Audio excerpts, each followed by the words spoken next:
I didn't order apple pie. I know, but I thought you might be a bit hungry after all the worrying you've been doing lately. Dinner at my place soon? Sure. You know, I might invite Harper and Cash, given that they're such great mates. How much longer are you going to rub my face in this? Oh, I don't know, at least a couple of weeks. It's the least I deserve for all the grief you've given me. In hindsight, I may have overreacted. You think? I was only trying to save you from any trouble. Yes, I know, love, but I'm a grown woman and, quite frankly, a much better judge of character than you are. I don't think you can make a blatant statement like that. John? However, on this occasion, you were most certainly right. Correct. So you'll be leaving Harper alone from now on? Yes, ma'am. Excellent.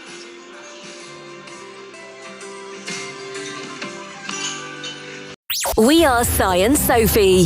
This is Coastal News, a home and away podcast, your weekly episode companion podcast for your favourite Aussie soap. Looking forward to Big Brother coming back. Oh, Big Brother. When is it back? I've seen the advert, but I'm not Next actually weekend. Is Is it? it something? Are you into that? Yeah. Is that something you're into? I've not really watched any of them, I'll be honest. I've seen Oh. I've seen clips of the celebrity ones. The celebrity ones are more interesting to me because I actually know who the people are. I've never seen David any Stead. of Yeah. those ones. Yeah, I've never seen any of the non-famous people ones. Oh. Well, that's the idea for another new podcast out the window. I'm sorry. I thought to myself, you've got too much spare time, Sophie. What else can we do? Yeah, true. I know. All that spare time. How are you? Really. Are you okay? To paraphrase Irene, I didn't get murdered in my sleep, so it's a good start. How about you? Same. Still Yeah, alive and kicking. still alive. Yeah. Did you enjoy your little Awesome. jollies? You were away on your jollies last weekend. Did It looked I gorgeous. did. I did. Yeah, it didn't go abroad, but it did have some bloody good weather for it for a change in September. A bit weird, isn't it? This unseasonal weather hmm followed It's by Indian some very summer or seasonal something. storms. Yeah, I don't know what. Have you had like all the seasons this week? We've had like really nice, sunny, warmish days with no coat, and then the next day has been like Storm Agnes or whoever she is rocking up. It's been a bit all over the place this week. Lots of rain. Storm Agnes wasn't anything to write home about here. Really? Oh. Yeah, like it was all talk, all pants, no trousers. I Mm, thought. fair enough. Yeah. Like if no one named it, I wouldn't have even known there was a storm. Oh, okay. Fair enough. Yeah, Is it different bad your weather. way? Yeah. It wasn't awful, but I did know it was very windy. On I think it was Tuesday, Wednesday. The wind. Well, why are we talking about this? We're so pretty. I don't know. That'll be the.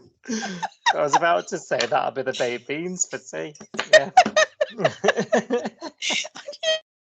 I mean, You suddenly catch yourself going, am I really talking about the weather? Yes, I I am. know. Yeah, live on air. I'm probably going to cut this because like we've lost the audience. Sorry, already. listeners. They come here for sunshine, you know. Yeah, sorry. Point was, you had a great week. You loved your time away. I That's the did. main Thank thing. you. That's Yes. the main thing. And Did you you manage did, to? you did as well, because you went to see the sea, didn't you? Oh, there was sea there. Yeah. Yeah. Did you see Boobies it? Bay. Booby.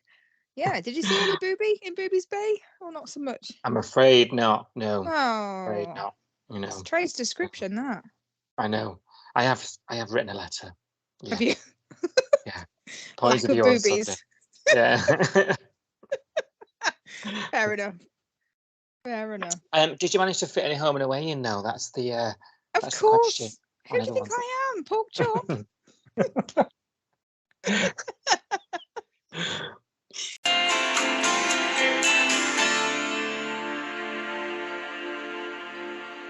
We need to mention before we get into this week's pod that this week will be an extra episode released on Wednesday, the 4th of October. Are you excited? I'm very excited. Forgotten You about should this, be. actually. I've forgotten all about this. Forgot to put it to the Remind depths of me. your mind. Yeah. Well, it's head to head Oh, with yeah. the guys over at the Neighbourhood Rewatch. It's Home and Away versus Neighbours. Coastal News versus the Neighbourhood Rewatch. The age-old question. We're going head to head with Neighbours. Who is the best? And we're doing a series of episodes with the guys over there. We've teamed up for this collab, haven't we? It's a real good laugh. The episode will be available on both our podcast streams. So if you liked and subscribed here, great. If not, why not? Get it done now, please. Rating and review would be nice. But go and do it. The guys are going to put it on theirs as well. So go and give them a listen. And if you also are a Neighbours fan, we know some of our regular contributors are as well. Go and check them out. They rewatched a lot of they've got so many episodes of all the old Neighbours that they've rewatched, and they're also watching the new one on Shiwi.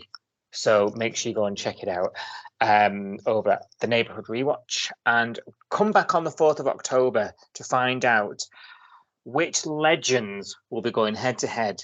A legend from Neighbours and a legend from Home and Away. Do you want your headlines? I do. Kirby makes her decision, and like Jason Derulo, she's riding solo. Oh, yeah. Irene's new house guest Harper isn't being totally honest as she harbours her fugitive sister Dana in her room. Is it a sister? Thought it was. Just making sure. Yeah. New people. Sister. Yeah. Rose embarks on a journey of self-discovery, flying into the face of her brother's objections. And Alf winds his neck in and picks a hearing aid in the end. Please take the time to like, subscribe, and review Coastal News wherever you source your podcasts, and ensure you never miss an episode.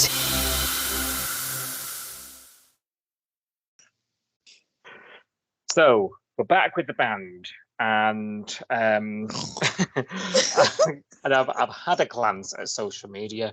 No one's happy about it, so we'll promise to get it in early and fast. Okay, listeners. Theo and Justin, they're agonising over what Kirby's going to do. You'll remember Kirby was offered a recording deal. She's going to be the next Taylor Swift. Boris Duke is going to look after her. He knows the biz. He knows what he's doing, and she agonised over it, didn't she, for several episodes? Yeah. So much history with the band. Remy tries talking to her, getting him on his own. Eden has really taken it real bad. She's out of the band, out of the house, trying to throw her out and all the rest of it. And it's all falling apart, isn't it, at this point when we joined the band.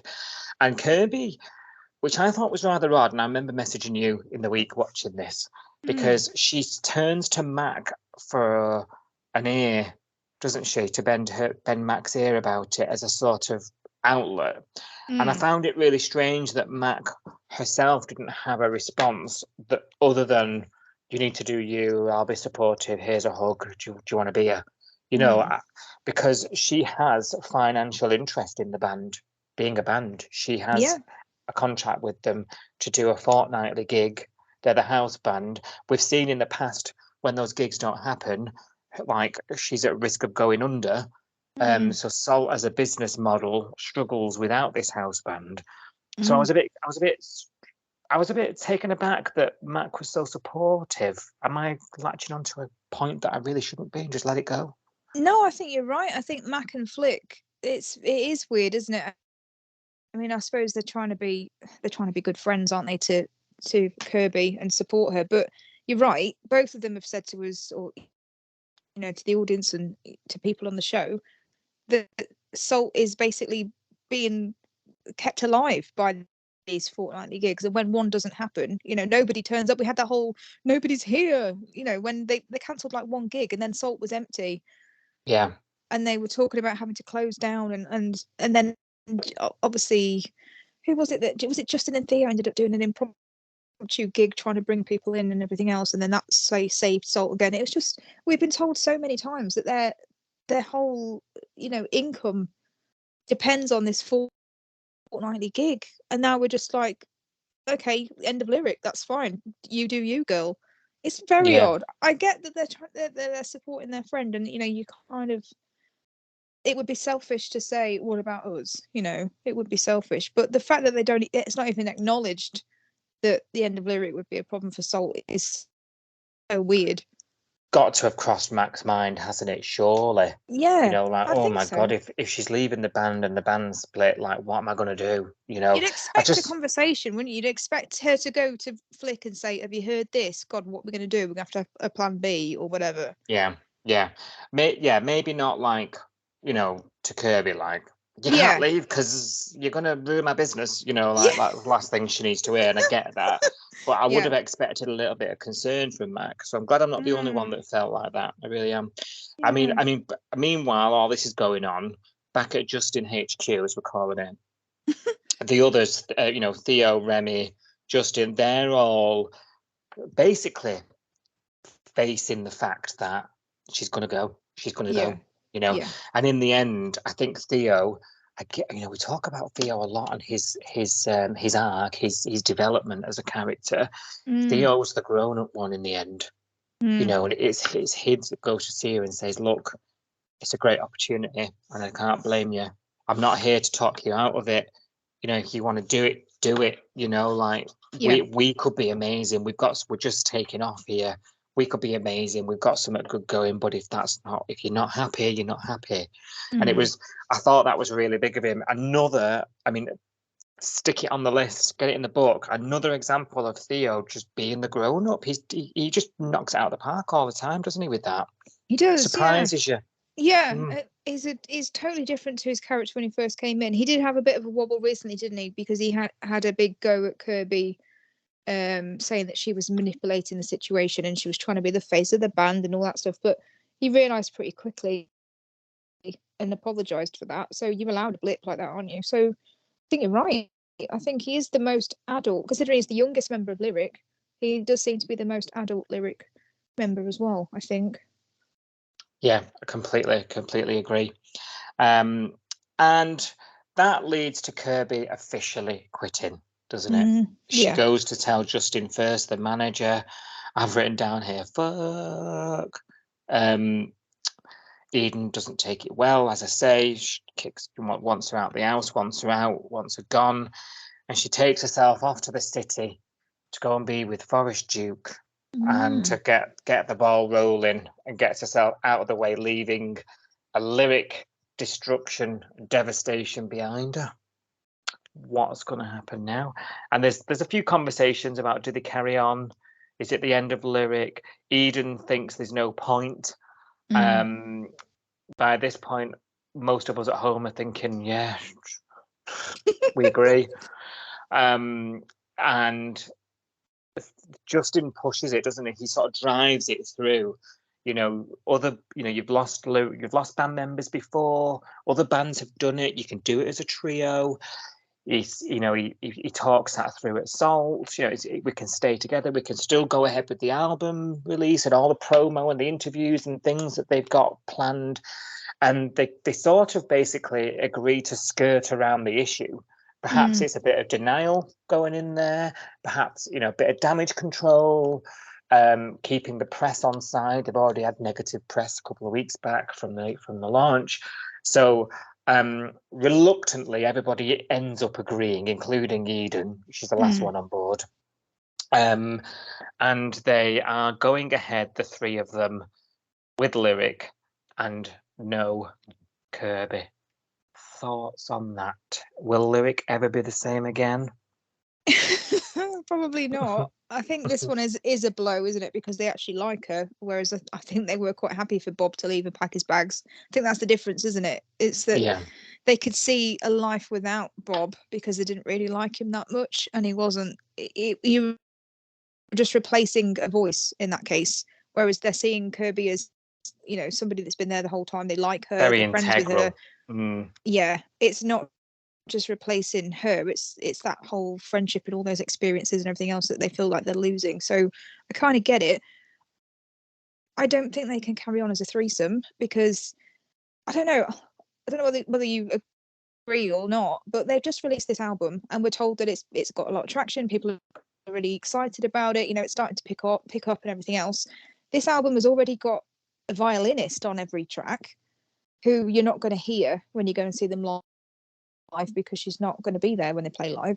Now the keyboardist has left, so if they don't replace Kirby keyboard, that's another reason why the songs are going to sound different, isn't it? So they're going to end up with 2 guitars and a vocalist. It's going to sound really strange compared to what you've bought on the album. And now I know live music doesn't sound like the album, but it's going to sound so different from it. I just don't know. I don't know why they can't just get another keyboardist or another violinist, or why are they so like set on it's us 3 or nothing? I find it really weird. It is strange. No, I think you'd be definitely sort of auditioning someone to come in and play the keyboard while you're on tour. I think the thing is then you'd have to explain where Kirby is, and they're in this early stage of we don't know what to say. You know, it's only days after she's actually left, and nothing has been announced yet. So I think they're burying their heads in the sand a bit. I had visions of them at one point of just sticking on a backing track and pretending to play the guitar. Yeah, top because of the I'm thinking how style. Yeah, because how else is it going to work? Yeah, it's not. It's not going to work as a 3. I don't see how it could work as 3. I think they are going to have to get somebody to come. If they're doing live shows, they're going to have to audition for a 4th person. I just can't see it working. No, I can't. I mean, and I imagine when she gets back from the city, she is going to want to pursue her own stuff. So it's going to come quite apparent to the public that she's no longer in the band. So they might as well just embrace that, you know. Yeah. And that is that. That is your lyric drama. You ready? Okay with that? Is that just enough? That was too much for me, but yeah. I've had enough of lyric this week, so I'm happy to park them. Perfect. Now, Irene's room to rent sign's getting a bit of attention this week. You might have noticed. And answered by quite a sprightly young person named Harper. Harper is a new character. She's arrived in the Bay this week, and she's in need of some sunshine and surf from her old social work days. Quite a stressful job, and she stumbled upon the Bay. She's found a room to rent in Irene, who's more than keen to have her come and stay with her. What are your first impressions of Harper, Sophie? Early days, isn't it? But so far, you know, not feeling anything negative towards her at all. Nothing negative. She seems like an interesting character. I wouldn't necessarily have bought the story and the lines that she fed to Irene. I don't know how much social workers get paid in Australia, but I don't think they get paid enough to sort of have a break and go off on a jolly and rent somewhere for a few months, you know, undecided amount of time. Because she's like, I don't know how long I'm going to be here and not at work, and she's not working and not earning money. I don't think social workers get paid enough to go on a jolly for a couple of months. And well, yeah, you're right. Well, John agrees, doesn't he? Yeah. John was saying the same thing when she said, "Oh, she's having a break from work." Does Irene know? She's got no income. Because he's smelling a rat, John, isn't he? It looks a bit jealous at the beginning, doesn't he? You know, he does. You know, she's got. Remember, he was over there at the, living the life, having roast dinners and roast. That was his bedroom. Yeah. He loved his recovery over at Casa Irene, didn't he? He did. So. He looked like a bit of green-eyed monster, didn't he? Like, she's going to be spending time with this new housemate, and I thought, oh, John, and it turns into sort of morphs into suspicion quite quickly. He doesn't trust who she is, and she's telling the truth. He's even sort of watching her across salt. Yeah. That scene where she takes, when the police come in and she does a bit of a shifty. He clocks something, doesn't he? And he's the spidey senses are up with John. Yeah. Rightly so, we soon find out, but Irene is oblivious. Oh, there is one rule though: no alcohol. No alcohol. Should have come and rented a room over at here at Coastal News Towers. Oh, loads of alcohol. That's the imperative, isn't it? That we have Mm. alcohol. Mm. Mm. That is the rule. Bring your Absolutely. own and bring us some.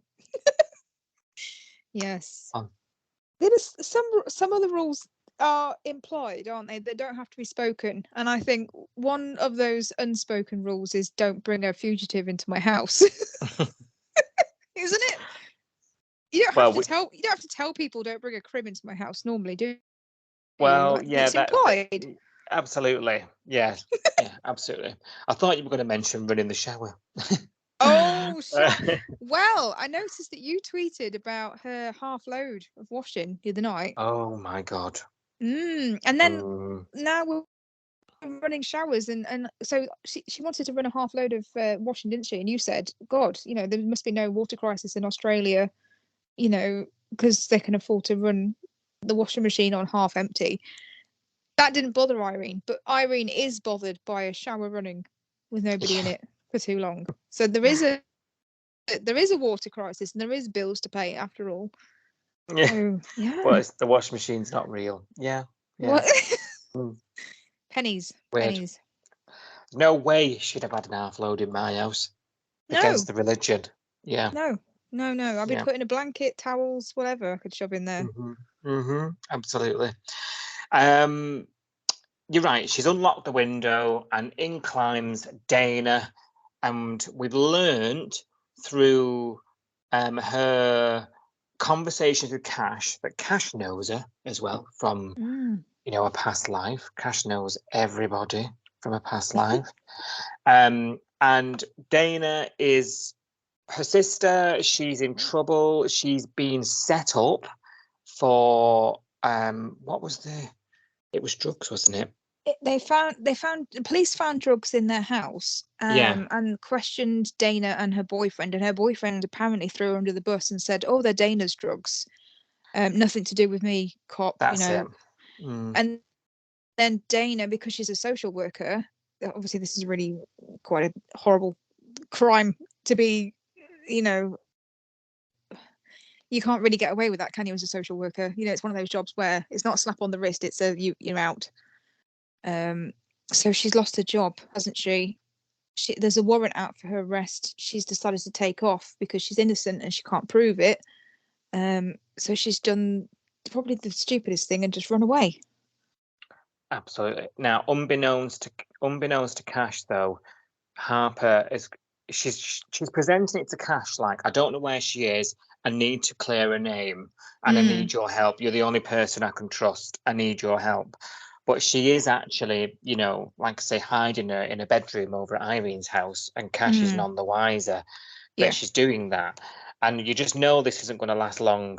She's already nearly been caught having a shower. Yeah. As we've just mentioned, the aforementioned water running.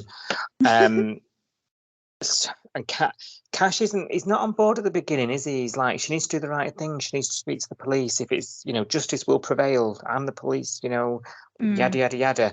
But quickly sort of agrees to open the case file. Something to me doesn't sit right here. There was a scene, I can't remember if it was today's episode or yesterday's, can't remember now. But he's agreed to look into it, and he's not been sent the file, has he? And he calls to chase it up. Yeah. Did that ring a bell with you as well? Yeah, I think there's something dodgy going on here. So she said to him, I need your help, and you need, like, my sister, she's innocent. I know how it sounds. There's an arrest out, a warrant out for her arrest, and she's gone on the run. I don't know where she is, all this stuff. Can you help me? He says no. But then she's, fortunately for her, he's having this existential crisis thing at the moment, isn't he? Where he's like, am I a good cop? I'm a bad cop. Should I do this?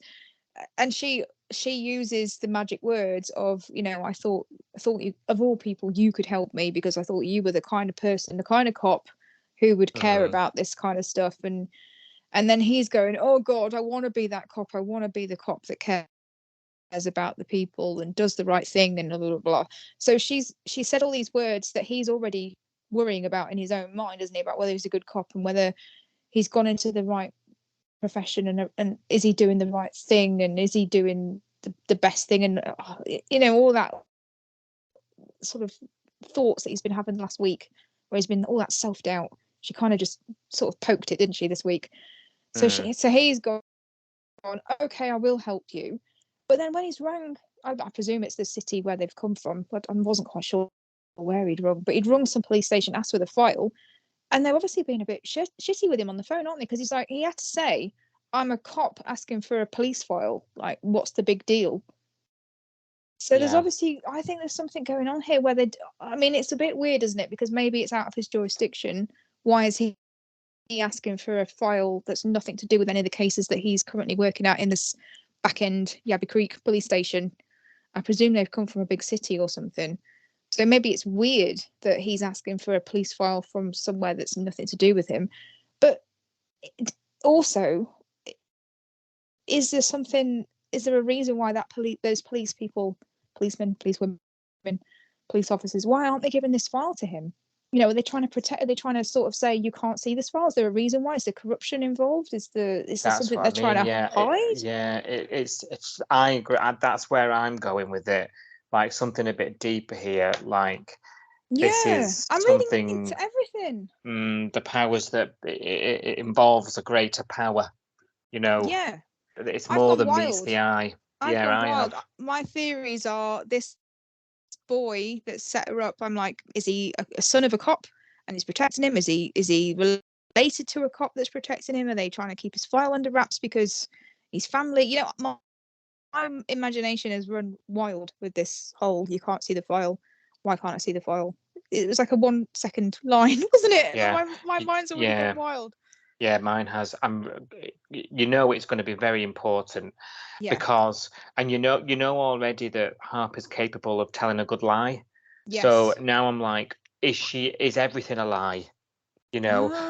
Dana is still speaking to Ollie, the big bad Ollie. Well, she still wants to. Yeah, she still wants to phone him, doesn't she? Which I found really weird because the way that we've been told.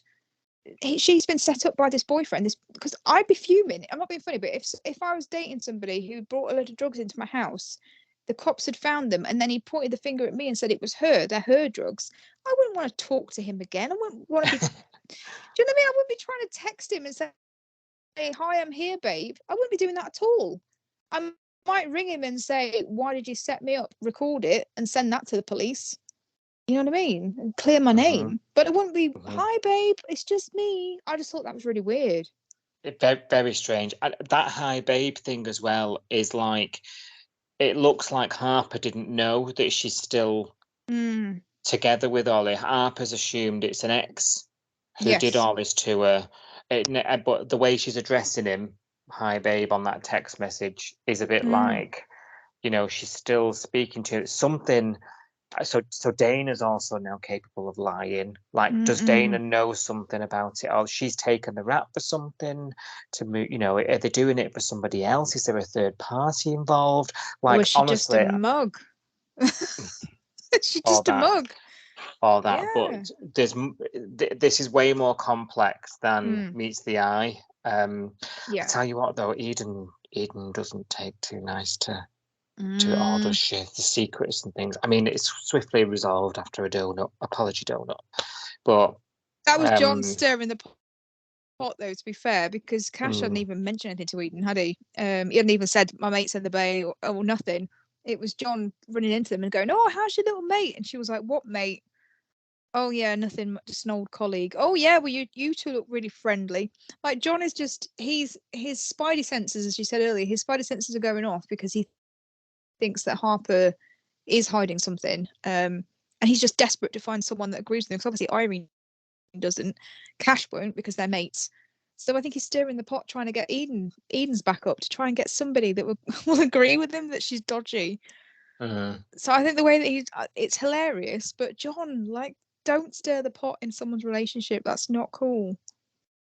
Well, he eats his apple pie in the end. He does. Yeah. He does. He tries to get the Kosh involved and all sorts before he realises they know each other. Yeah. Cash does seem to know everyone, doesn't he? I know as a policeman, there's a chance of that, greater chance of that being a thing, but he does seem to know everyone who rocks up in the bay. He does. So, It is a bit strange, but it's plausible. You know, she's a social worker and he's a Yeah. police officer. It's plausible, at least. You know, it's not a massive stretch of the imagination, which sometimes it is, isn't it? Let's face it. Yeah. Yeah. But is that the only reason she's in the bay? So are we supposed to believe that the reason she's rocked up in the bay is just to talk to Cash? Because haven't we been told that she's got an interesting surname as well? Oh yeah. Oh God, I completely forgot about her. Completely Yeah. forgot about surname. We have. What is her Yeah. surname, Sophie? It's Matterson, isn't it? Which Mhm. is Ring any bells? Stephen, who was an adopted kid of Pippa and Tom Mm-hmm. in the original series. Stephen Matterson Co- was, yeah. So, and he was in the show for years and years, wasn't he? And now she's to got and the same fro as well. He surname. was he a teacher at one point as well? He was a teacher in the high school. Mhm. Yeah. So have they given her this name to make us put two and two together, or is it just coincidence? Is it like Jones and Smith over here? Is it a very common name?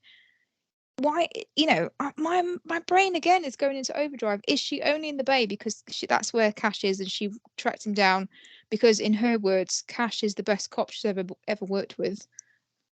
Which I know will raise some eyebrows amongst our Twitter friends, who some of them think that Cash is the worst cop in the universe. So how bad are the other cops that Harper's worked with? I think he's marginally better than If- Rose. I'm gonna be honest. He's better than Rose, but still the bar is very low. That's true. I'm gonna just rewind a bit to this name search, right? Because do you genuinely think, Sophie, that she is linked somehow to the Stephen? No, I don't think she is. I think No. it is just a red herring because someone's forgotten that surname's already been used. I would think? love it to be that. I would love it to be a link. What do you think? I think it's like just a great big Easter egg. You know, Do like you? 35th Yeah. year. Let's put this name in and cause a bit of shit. Yeah, true. Yes. I don't think it's going to transpire to be because I think the thinking probably doesn't mean much to most of the audience. No, You know, just as old fogies. as old is yeah. But there we go. I would love it as well. It just doesn't bother me if not. I'm happy to keep ploughing on. Yeah. But that's too much of a coincidence, and they're playing with us. If that's all you're doing, playing with us. You Yeah. know. Did he have any relations? I can't remember now, off the top of my head. Did he have any relations that could have spawned a daughter? Yeah, he married Selena. Daughters. He married Selena, or he was with Selena. I think he married Selena, didn't he? I'm pretty Can sure. you imagine Yeah. with children? I can't remember. They moved Selena away. had a. They moved away, didn't they? They might have had children afterwards when they moved to wherever they moved to. Do you know what I mean? And now It's not a stretch to think that he would be married and have kids by now. He's been gone long enough, hasn't he, that he could have, these could be his daughters. He could have gone away, got married and had kids, if not with Selena, with someone else. Back at Irene's house. Yeah, that's what I'm thinking. Full Like, circle. why are they in the bay? Is it literally just because Cash is the only cop in the world that she thinks that she can trust with this, this secret? And is that it? Yeah, whereas any other normal person just go down to the police station and be like, "You've got it wrong, you've got it wrong, you've got it wrong." The police, there's something going on. The police are in on it. There's something greater going on. Dodgy going on. If I was this Dana girl, I'm not being funny, but if I was this Dana girl and my boyfriend had set me up, I'd be ringing him. I'd be recording the conversation. I'd be like, "What the hell are you doing? Why have I been questioned? Why is there a warrant out for my arrest? Those were your drugs. Why have you set me up?" I'd record that conversation and get him to admit that I'm innocent and take that to the cops. And then, here you go. You know what I mean? Like, why? Yeah. Why run away? And like, I don't get it. No, it doesn't make any sense, does it? We need a storyline, so this is where we are. But it doesn't make any sense to me at all. This just Same. We're just going to have to Running see. away makes you look guilty, doesn't it? It does. And we're going to have to see if any reasoning comes next week, I suppose. Yeah. We'll learn in first look tomorrow, maybe. maybe. Oh, yes. Maybe exciting. maybe we'll get an indication of Mm, why they've decided to go on the run rather Yeah. than yeah. uncover the fact up, Mm, We'll see. Speaking of covering up, there's been a lot of secrets over in Rose and Xander's family over the years. yeah. We learned Mhm. this week. You remember Rose has decided to look for her father. Yeah. After meeting Marley's family, she's decided she wants to learn more about her heritage, where she comes from. She wants to discover the whole part of her. And I actually don't hate this storyline for her. I think this is just what Rose as a character needed, in my opinion. Yeah. And she's telling Cash about it, first of all, isn't she? She doesn't feel quite comfortable going to Xander right away. She's telling Cash about it, don't know his name or anything, but I feel like, we're growing up, I had a great family, great life, great father, mother was great, but there was always this part of me that's wondered. And Cash sort of tries to talk her into telling Xander, but he does. And Marley. She didn't want to tell And Marley Marley. either. Yeah. But tells her she needs to interrogate herself, which I thought was interesting advice. So, treat this like an investigation. Thinking, here we go again. Rose is so bad at it. How does Rose is so bad at a job? Well, I think Can't say Marley it enough cracked the times. case. I think Marley actually cracked the case because she was doing really badly on her own, wasn't she? Until Marley was like, wasn't your mum into drama or something? I think Marley was the one that set her off down the path. Oh yeah. That she Why don't you ended up look in at the anyway. drama club? Yeah. But Well, Cash had to prompt her. Cash said, "When were you born? And what was your mum doing 9 months before that?" Duh, yeah. And she's like, "Oh yeah," and I'm thinking, "Have you ever investigated a crime before?" or anything? Missing cat? I wouldn't trust her to find my wallet. So... No, we're absolutely doomed if we have a mad serial killer in the bay or something with her still knocking around. Tell you, she'd be the first one to go. She'd be the first one. She'd be the victim. Yeah. Yeah, first one. And there won't be a trace. Won't be a trace. I tell you, Cash does give us some good advice. Always pick the hardest option. Yeah. That's all I had to say about that. Just because I've written it down. Xander, he cottons on, right? He cottons on. He knows she's keeping something for herself. She's not just working at home. She can't do that. Data protection, blah, blah, blah. Tell me what's going on. So she has to tell Xander in the end, doesn't she? And he doesn't take it very well. Very standoffish, I've written. He's not kicked off, has he? But he's not on board. No, he's not on board. And he's coming out with things like, "We had a dad. Why now? Where's this coming from? He was the best dad in the world. I can't believe you'd even want to do this. We had a great life." You remember they lost their dad recently. That's what brought them to the bay.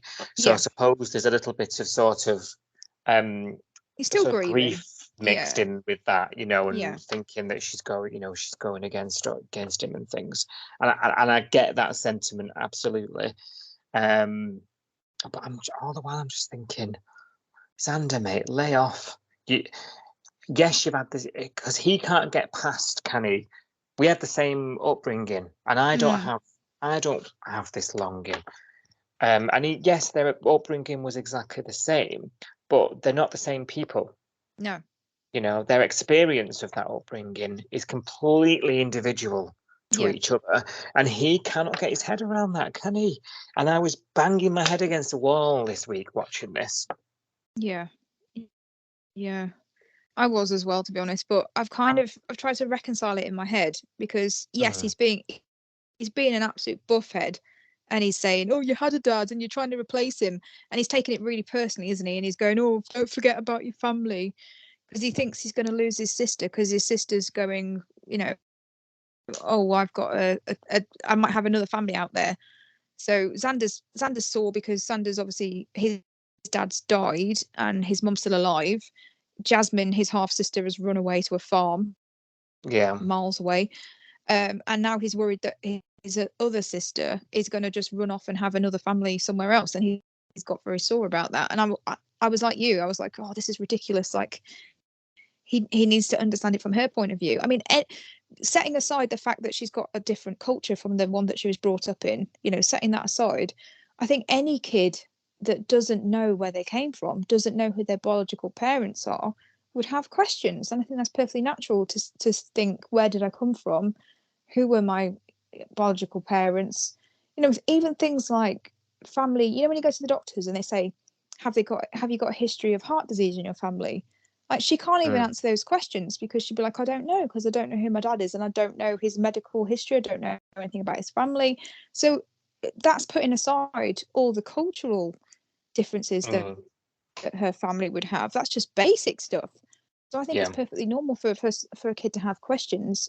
What I've kind of tried to do with Xander a little bit is give him a bit of a break, because I'm wondering whether the script writers are using him in a way to kind of teach the audience, because without Xander being a buffhead and saying all this stuff, we wouldn't have had these conversations between him and Marley having to explain to him why it's important that Rose finds out where she came from. Do you know what I mean? Without that, we wouldn't have those conversations. So I'm having to take it on the chin and say, you're right. Xander's a vehicle, really, isn't he? He's a vehicle for this story to tell us, the audience, that of course it's even more important for Rose, you know, to find out her biological heritage, because she doesn't know about her culture.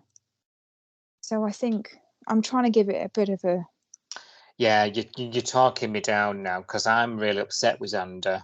But yeah, you're right. It means that we have these really sort of straight talking scenes between him and Marley, like basically spelling it out. Exactly. He's literally bashing him on the head and saying, she needs to know because she doesn't look like you, Xander, you know, and he's literally having to say that to him. And I think that's telling us, the audience, isn't it? This is why it's important to Rose. You know, Xander as a white male coming from white parents, he hasn't got any questions. Of course he hasn't, because he knows where he's from, and he, you know, he's never had to wonder. But Rose has got different questions that she needs answers to, and he hasn't thought about that, and that's why we're being told. So that's why he's being a buffhead. Yeah, and now you mention it, whenever Marley does tell him, he doesn't challenge Marley, does he? No. So now you mention it, thinking about it. It makes sense. It's wound me up. It has, because I don't think it's within Xander's character. I think it's wildly outside of his character, because I think genuinely he is empathetic. Really caring. Yeah. He is. He's really... He's a paramedic. He takes things to heart. He's got way too attached to patients, way too empathetic, way too sympathetic with other patients. He could see this from Rose's point of view easily. So I'm trying to take it on the chin and think he's grieving. He's taken it personally because he misses his father. He doesn't want his father to be replaced in Rose's eyes, and he's being used as a vehicle to educate us, the audience, isn't he? Basically, in this storyline, I think that's what it is. Okay, I agree to go along and take it on the chin with you. Don't make me regret it, because we know what happened when I came over to your side on Remy. Oh no! Well, don't take my side. I'm perfectly happy for you to disagree with me. I'm just, if I didn't do this, I think I'd want to smack him so hard. And I'm like, I'm trying not to get angry, because I'm like, no, he's just being a typical stupid person to teach anybody else in the audience that might be having the same thoughts, you know, why those thoughts could be challenged. You know, he's meant to challenge what we think at home, isn't he? I think. I don't know. I could be completely grasping at straws, but that's how I'm choosing to see it. Otherwise, I'll get really angry. Yeah, no worries. No worries. It's fine. It's fine. Don't make me regret it. Oh no! I tell you what, it does not take Rose long to find a father, though, does it? Blimey. That bit I'm not taking on the chin. I'm not taking that on the chin. I'm sorry, but She just Googled the university that her mum went to, saw a picture of a black man, and went, "That's my dad." I'm sorry, but that was a stretch. That was a stretch. Oh my god. Yeah, I don't think I could Jenny that one. He's still there on the website, on the prospectus. I know. How old is she meant to be? Like 25, 30? I don't know. And he's still on there. Like her mum is. That website didn't exist when her mum was at uni. We didn't have websites like that back then. I'm dying. And the dots joined very quickly, didn't they? After that point, unless Home and Away is in 2050, if it's because we never hear what year it is. Maybe Home and Away is in the future. I doubt it. Could be. It's in the future, and everyone's got an iPhone 5.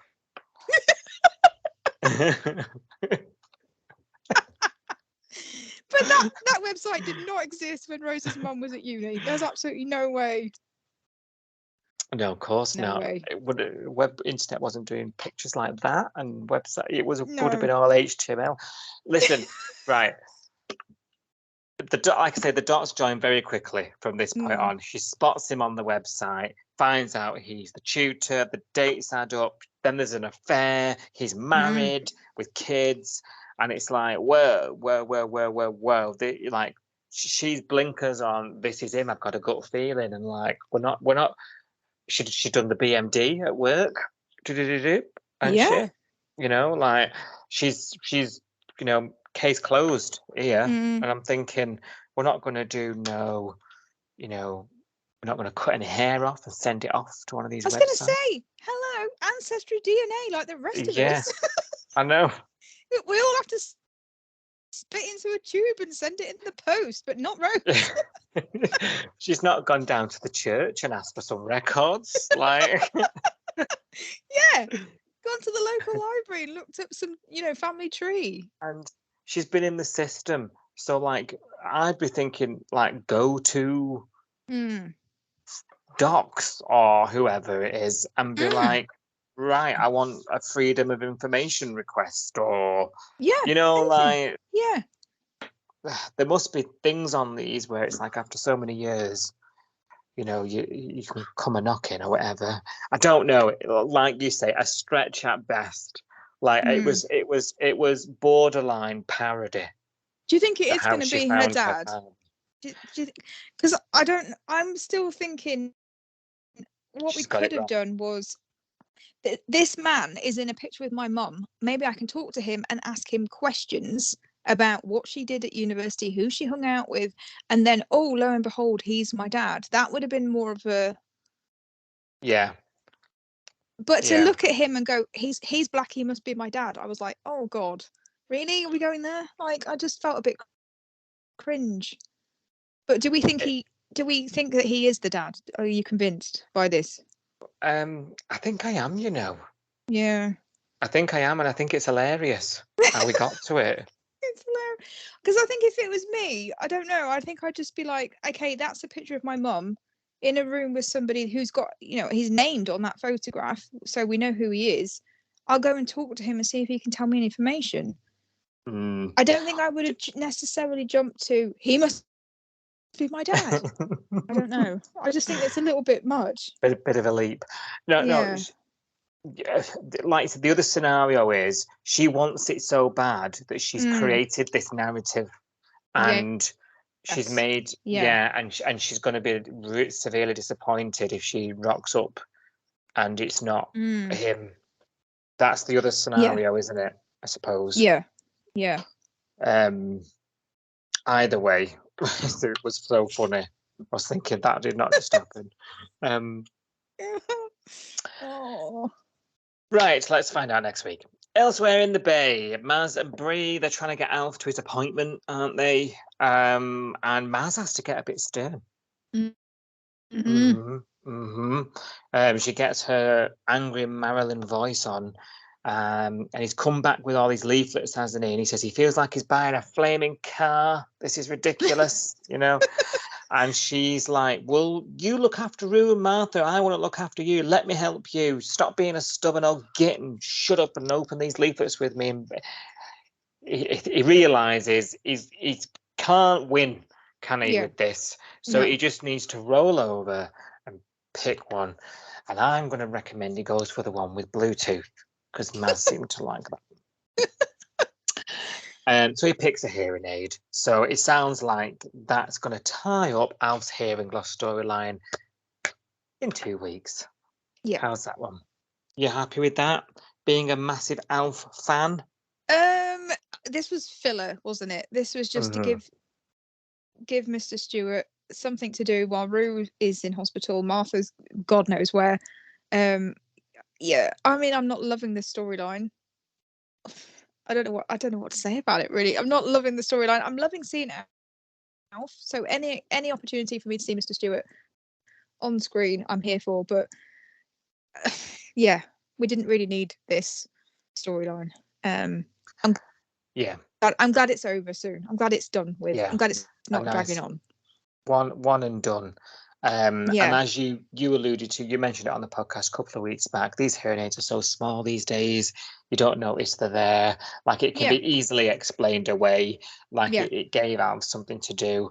And it gave you a reminder that he's knocking on a bit and won't be around forever. Get used to it. Get on board. It's happening. No, I'm not ready. Do not take my Mr. Stewart away. I can't bear it. No, I'm not ready. No, just make him bionic. You know, turn him into the Bionic Man. Like, just keep him forever. I cannot deal with it. No, I'm glad he's going to be able to hear again. I'm glad the storyline's been resolved. I was glad to see him, even if it was, you know, this filler storyline. I'm happy to see. I'll watch him just eating a sandwich in the diner, to be honest. So I'm happy. Just as well. That's all he does. And he has his tea black. I mean, He does. Same as me. Yeah. what? Not even a fruit tea. I don't mind a fruit tea. Yeah, but I'd rather just have. When I go to the hairdressers, and she calls me a psychopath because she goes, "Oh, do you want a drink?" And I just go, "Can I have a tea?" And she goes, "Yeah, milk and sugar." And I say, "No, just on its own, like as it comes." And So she a says, black English breakfast tea. tea. Yeah. And she says, apparently, I don't know whether this is true or not, but my hairdresser says that only psychopaths drink black tea, and they've done a study on it somewhere, some research somewhere, that psychopaths drink black tea. And I said, well, you know, stay on the right side of me then. Don't cut my fringe too short. Because, you know, I drink black tea. So there we go. Well, just going to be right back while I just cancel our tour. Are we going to Iceland? We better be going to Iceland. And Lidl. Jar Jar Ding Dong. What? Where? Where's that?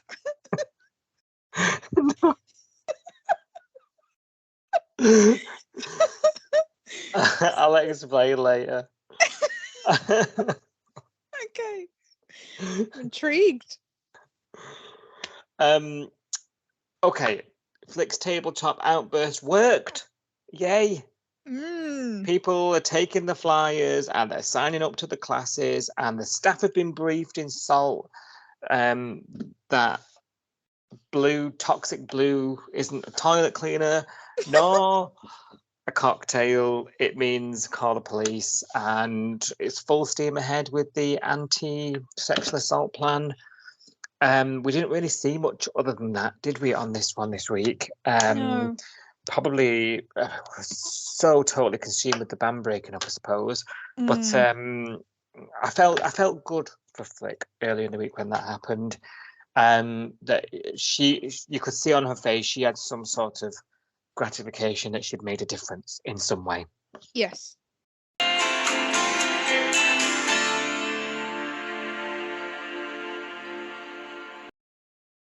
Right, Si, are you ready for another round of Your Say on the Bay?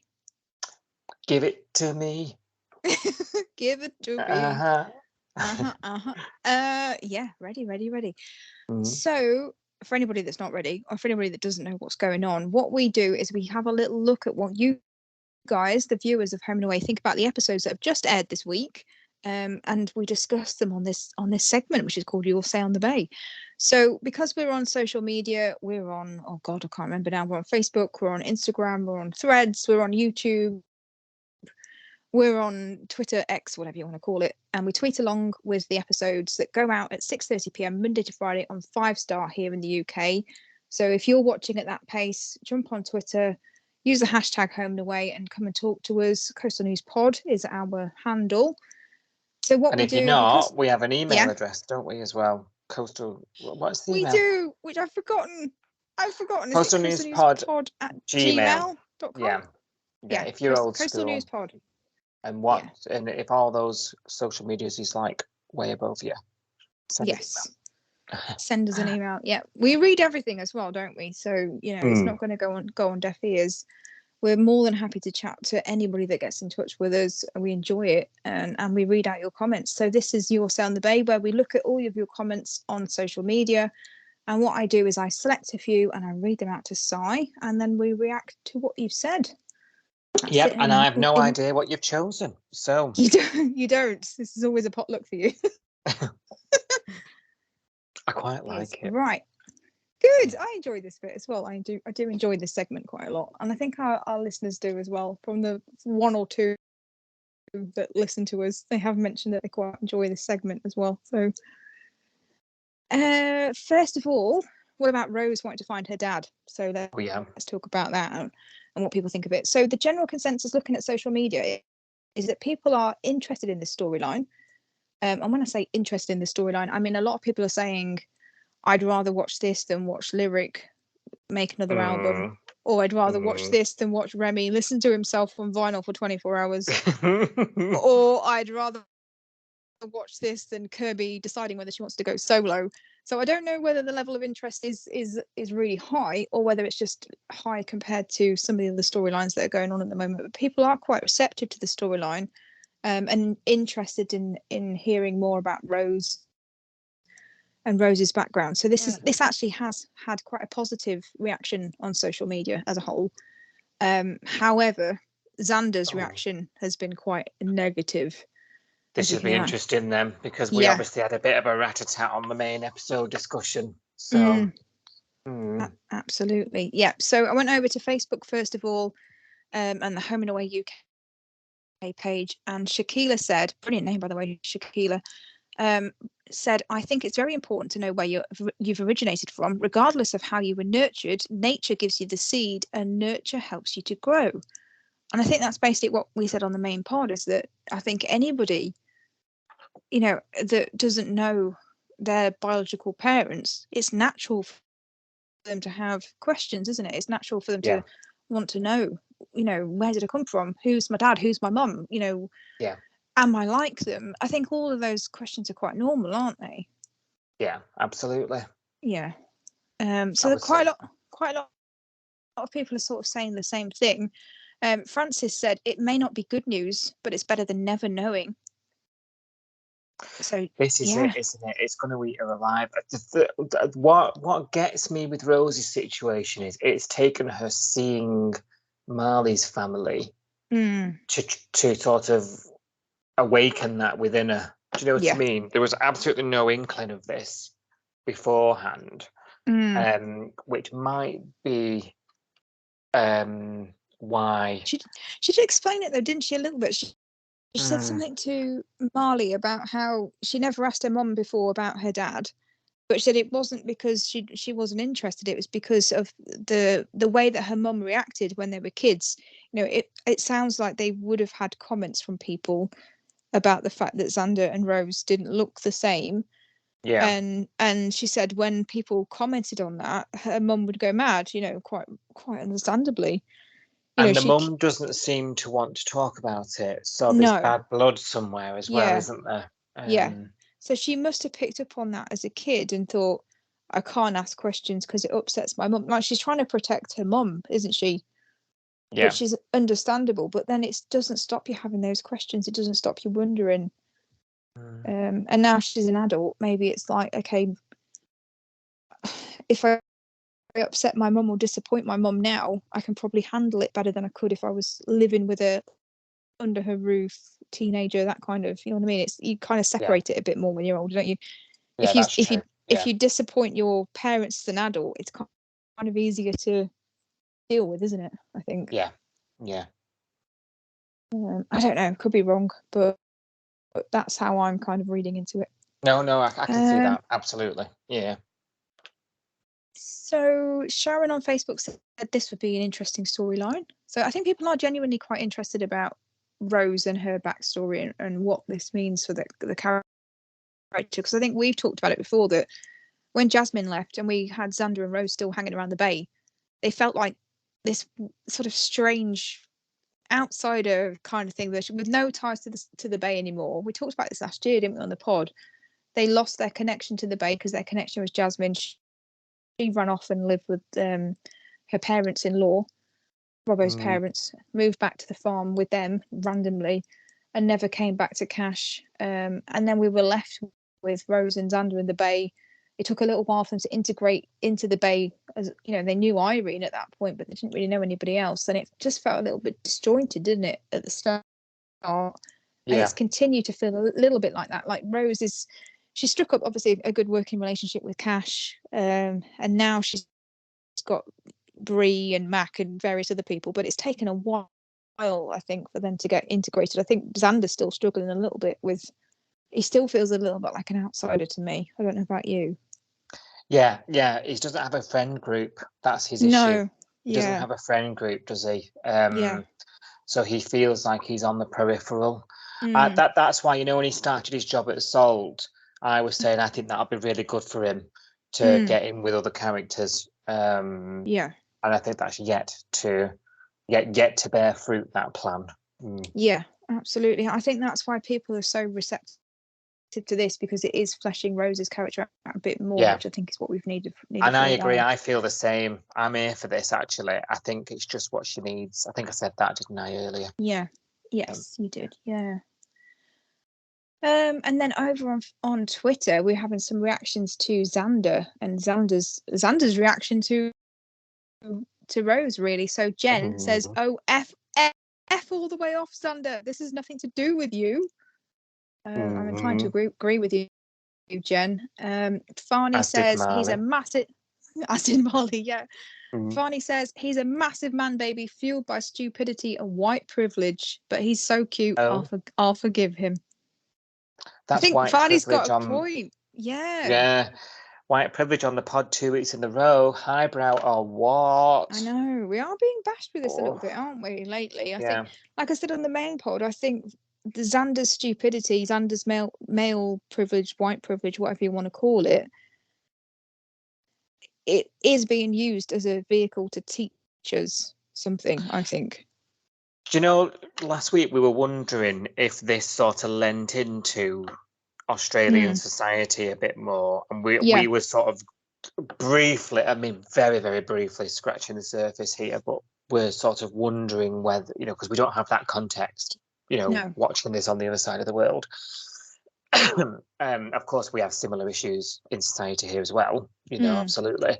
But I think this week sort of opens that up a bit to be a little bit more apparent. Yes. Because we've needed that Marley and Xander scenes that you reminded me of. That was the teaching. Yeah. Do you know what I mean? Do you know what I'm trying to say? It's yes. Yeah. To me, that's like, okay, this is a conversation that that society needs to have and is having. Yes. Yeah. It's been spelled out to us quite clearly, isn't it? I think. Yeah. We must mention Farney. We'll retweet it this weekend, but she recommended a program. Oh yeah, Miriam Margolyes. Yeah, I can remember how do you pronounce her surname? Miriam Margolyes. Yeah. Margolyes. Yeah. And I'm there as long as she's not eating a raw onion. So we'll retweet it, because if you want to know more about it and things, she's recommended that, and we'll recommend it to listeners as well, because that sounds like it's worth a watch. Yes. Yeah. Absolutely. Yeah. Thank you, Farney, for passing that on, because we did ask on last week's program, didn't we? We said we fully aware of our ignorance of the, you know, the cultural issues that Australia has got. We're quite aware of the ones that we've got over here, but when it comes to Australia and how prevalent or not prevalent these issues are across Australia, I haven't got a clue at all. So quite happy to be educated, I guess is the word on those. So yeah, we'll check out those programs. Thanks, Varney, for recommending. Yeah, thank you. A couple of other comments about Xander then. So Little Miss Heike says Xander is such an idiot and a pointless character. His sister wants to find her biological father. What is wrong with that? And then Jen went back to Heike and said, totally, she's not trying to erase her real dad, just find her biological father. And seeing as he may not have known about her, it's just reasonable. If he's an arse, fair enough, but wanting to know is also fair enough. There's that point here, isn't there, that you brought up. It's passed some of these people by. It passed me by as well, admittedly. You know, and it's that point of Xander feeling like, well, I've lost my dad. She's going to go off and find another one. And Jasmine's left as well. Like, you know, what was so wrong with dad? I loved him and he was great. And, you know, that passed me by. And it sounds like I wasn't on my own here. Yeah, I mean, I think that's fair enough, you know, not to see it, because he has come across as being quite selfish, hasn't he? Let's face it. And it's not until you sort of dig a little bit deeper, and you know, I'm an overthinker, so I'm like in the shower thinking about this, going, "Oh, why is Anders upset?" Because I've got nothing else going on in my life at all. So, you're doing a cash. Yeah, I was having a dissociation shower and going, "What's wrong with Xander?" I do that daily, you know, just before work. What else do you do in the shower? Come on. Well, just me. That's for another day. Fair enough. Okay. X-rated coastal news. Yeah, no, I'm there, you know, washing my hair, thinking, poor Xander, like, no one understands him. I need to delve into his psyche a little bit here. But he is thinking that. He is thinking, you know, I've lost my dad. I'm never going to have another dad. I can't just replace him. But Rose can. You know, he is thinking that, I think, on some level. Yeah. Which you can kind of see it from that point of view, can't you? And also this whole, I was talking to Jen actually on Twitter this week about this whole retcon of Jasmine. You know, it's been quite difficult for me this week. Another thing I've been thinking about quite a lot is we keep hearing about how he was a great dad, and he, you know, he took on Rose as his own kid. And I was thinking, oh my God, you know, if Jasmine was still around, this dad abandoned her, left her in care. She grew up without knowing, you know, where he was or what he was doing. He'd gone on off and had another family. He took in this daughter that wasn't his, brought her up as his own, then had Xander with Xander's mom, and had a whole new family. And I was talking to Jen about this on Twitter, and she said, "Oh my God, yeah, like we totally retconned the whole storyline." And I hope that we would have explored that if Jasmine hadn't left. And then lots of people got on board with this conversation, saying, you know, what could we have had? How could this have turned out if that character of Jasmine, if that actress hadn't left the show? Because we know allegedly she left the show because of the vaccine mandate. She couldn't have the vaccine at the time. I think she's had it now, but at the time she couldn't have the vaccine because of medical issues, and therefore the show had to write her out. And it was very abrupt. You know, she ran away to her in-laws' farm and never came back, and it's totally shunned Cash, and it was just a really weird ending. And we talked about it last year a lot, didn't we? Yeah. We weren't very happy with this ending, and a lot of people on Twitter aren't either. You know, it really bugs them that this could have been a really good storyline. Yeah, you do have to wonder. Yeah, you do have to wonder. You know, you've got these two characters here, haven't you, that were there for her. You know, you do have to wonder what this would have been like with her in the mix. Yeah, absolutely. So Jen and Farney and a few others were all talking about this, like what would have been. And Jen said it would have been really good to explore, because there are so many stories of fathers doing this, binning one family, starting again, being this super dad to that new family. And that would have been a genuinely interesting storyline that we could have had, but obviously we didn't. So it's a shame. Real shame, yeah. Lots of people talking about that. So, what about Harper and Dana then? Oh yeah, newbies, fresh Harper meat. and Dana. Mhm.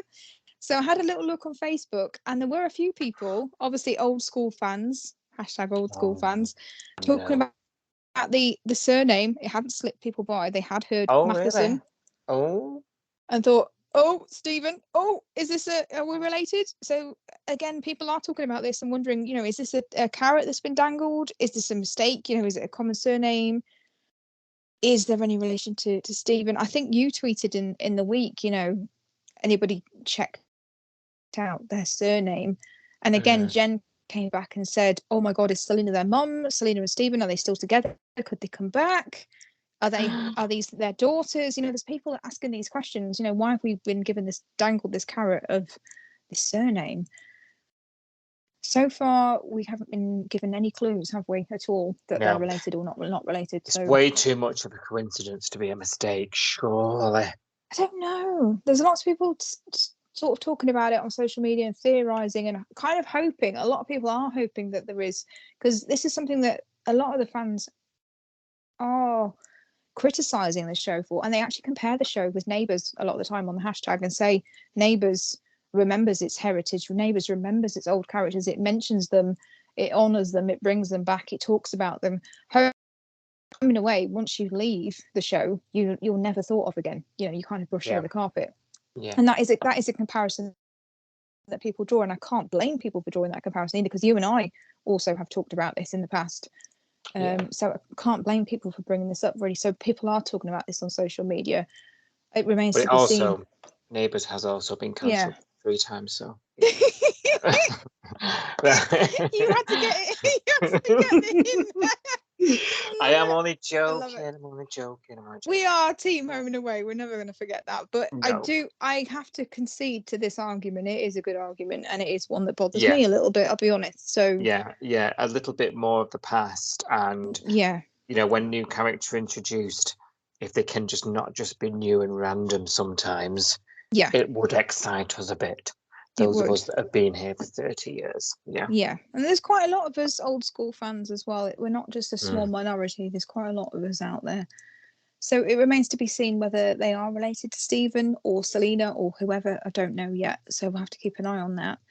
But I did ask on Twitter, I said, what are people's first impressions of Harper and Dana? Now, bearing in mind, we've seen Harper for 2 or 3 episodes. We've seen Dana for like an episode and a half, but very minimally. She's hiding in the bedroom in Irene's house. There's not a lot of scenes with her. So it's a bit premature to have an opinion. But Michelle came back and said, I like Harper as long as it doesn't mess with Cash and Eden. So doesn't want to see any kind of like because jealousy. For a while there, it was looking like Eden was going to be a bit nuts about it all, wasn't it? Yeah. Still could be, but it seems like the donuts kept her at bay for a bit. Does help. I think food helps any situation, doesn't it? Just sugary food, yeah. Bring me a Yorkie bar and everything's forgotten, to be honest. It's got sprinkles on it. I'll smile. Yeah. Absolutely. Priya on Twitter says, I don't trust either of them, to be fair. So doesn't trust either. I don't. I was saying this, didn't I? I agree. They're both lying through the back teeth, lying to each other. Or Dana, at least, is lying to her. Harper's lying to everybody. The whole thing looks like it might even be some sort of big cover-up for something else. There's somebody else involved somewhere. But who that is, we don't know. So, I agree. I don't trust any of them. Yeah, I think we're quite, as long-term Home and Away fans, which I think most of the people are that we talk to on Twitter, I think that's quite normal to be, suspicious of new people, because most of the time they do come to the bay with a dark secret. Most of the time, even the ones that seem nice at first, like Tex, seemed perfectly nice at first, just a handyman in the caravan, everyone's friend, turned out to be a massive gangster bikey guy that was very, very dangerous. And so we loved it. We did love it, but we've been burned. We don't automatically like the newbie on Home and Away, because we know. Nothing and Trust no no one. Exactly. So I think people are right to be concerned and a little bit, holding back on their opinion. Just Jen on Twitter said, I don't hate them. So I think that's where I am with it. I think that sums up how I feel. Like, I don't hate them. I'm not anti them coming to the show. But then obviously not my favorite characters yet. They've been here for 5 minutes. I know nothing about them. I don't feel that attached. Yeah. So I'd probably agree with Jen's summarization of I don't hate them. And Sarah says it's too early to tell. Are they staying longer than Andrew? LOL. Yeah, good question. I don't know. I don't know how long these two are sticking around for. So yeah, we'll have to wait and see. And then to end this week's Your Sound the Bay, special mention has to go to Jacob on Twitter. Legend. Love you, Jake. Love you, Jacob. Love your chats. You are a legend. Jacob sent us a tweet this week, which I think we retweeted, didn't we, during the week? We might do it again at the weekend. So I don't know whether you saw at the end of tonight's 6:30 p.m. 5-star episode, there was a little trailer for next week, and there was a mention by Forrest, a little chat between Forrest and Justin. Ooh! And Was it a good chat? If you don't want to hear the spoiler, then skip ahead 15 seconds. But basically, what Forrest said was, I'm looking to copyright the material that Kirby's written, so Lyric can no longer play it. Well, I've got a solution for you, Lyric, because Jacob has written you a song called The Breakup, and he tweeted us the lyrics, and I'm going to read you out I love this. the lyrics. I loved it. I did see this one. I'm going to read you the last verse, I think, of the song. We don't have any music yet. We just have the lyrics, but that's what Lyric are for. Get Gav on it. Yeah. Yes, Gav, get some music for us. So we've got, you've only gone and broken the band. Now our future's going to be canned. You've gone and kicked us to the curb, which is spelt like curb, like with a K, like Kirby. Very clever. The band's got another refurb. We may even have to get jobs. Now you're just being like Bob. Yeah, you've gone and left us, you knob. I just love that. If somebody writes some music to, that's only the last sort of verse of the song. There's a whole load of other stuff on there, so we'll retweet that. So thank you so much, Jacob. Thanks, really, Jacob. Love it. Move aside, Pam Ayres. Absolutely, that really gave us a laugh in the week. We needed that pickup. So, and I just love the picture as well that Jacob's put together. So the breakup lyrics, and then he's got Theo, Eden, and Remy pictures, on the headland, essentially on Summer Bay Beach. It's great. So we'll retweet that at the weekend. So thank you so much, Jacob. That made our week. Thank you. Yes, it did indeed. Thank you for listening. We will be back with more episode discussion from Summer Bay soon. Until then, join the discussion online at Coastal News Pod.